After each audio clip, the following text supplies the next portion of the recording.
Bonjour à toi qui regarde cette vidéo. Notre chapitre concerne les micro-organismes et le risque infectieux.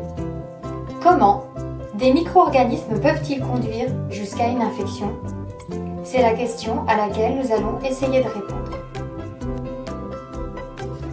Cela nous amène à définir les termes infection et contamination.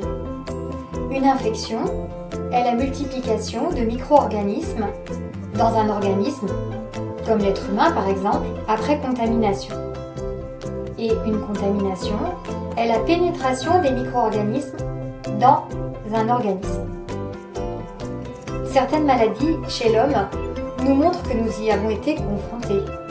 Mais attention, les symptômes ou manifestations d'une infection ne sont pas forcément spectaculaires comme ici.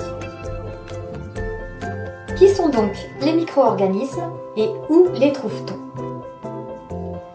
On distingue 4 types de microbes, autre nom plus commun attribué aux micro-organismes. Qui dit micro dit très petit. Si petits qu'on ne peut les observer qu'avec un microscope. Leur ordre de taille est pourtant très variable selon le type.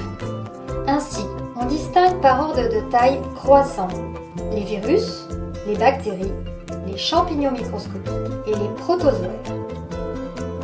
À titre indicatif, voilà le comparatif schématisé d'une bactérie à gauche et d'une cellule animale à droite.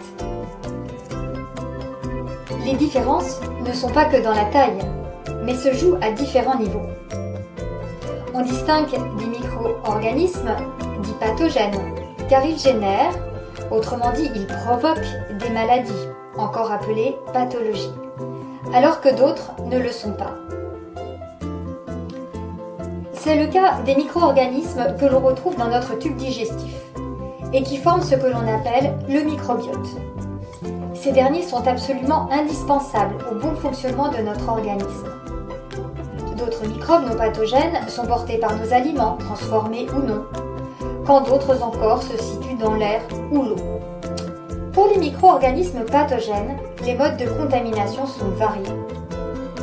Ce que tu dois retenir, le nom des 4 types de micro-organismes, qui sont les virus, les bactéries, les champignons microscopiques et les protozoaires.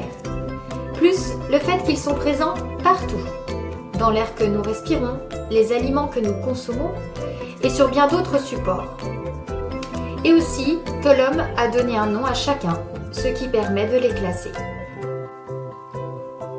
Et si l'on prenait le temps de noter ce que tu as appris aujourd'hui, que noterais-tu sur ta feuille ou ton cahier? Prends un stylo, arrête la vidéo et joue le jeu.